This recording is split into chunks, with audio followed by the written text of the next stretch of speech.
If you've landed on this video, chances are you're dealing with the same Mixamo retargeting animation issue that's been popping up on the Unreal Engine forums. Thanks to a translated Japanese X post from the user Minami, I've got the fix. The first thing we're going to do is import the skeleton mesh, locate the skeleton mesh file in your project. If you're using Mixamo, it might look a little different depending on any modifications you've made. Now, let's add the skeleton mesh to the sequencer.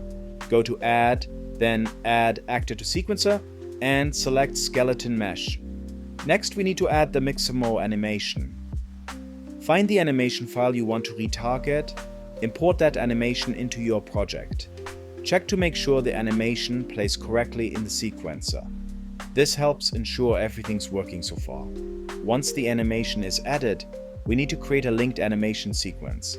Right-click on the imported animation and choose Create Linked Animation Sequence. Save the animation sequence in the same folder as your skeleton mesh to keep things organized. Name it something clear like Mixamo Fix Example As.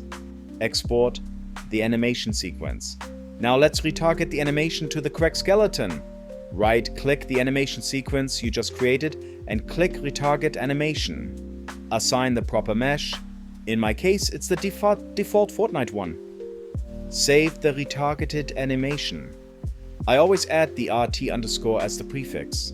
Finally, let's swap out the broken animation for the fixed one. Remove the old bobblehead animation. Add the new animation sequence to your mannequin. For example, the file we named RT Mixamo Fix Example as dot. Play the animation to confirm that everything's working correctly, and that's it. Your animation is now fixed and playing as expected. I hope this helps resolve your animation issue. If you don't mind, I have a small favor to ask. This YouTube channel is brand new, and I'd greatly appreciate any subscribers, as this would be a huge help growing it. Anyway, best of luck with your project.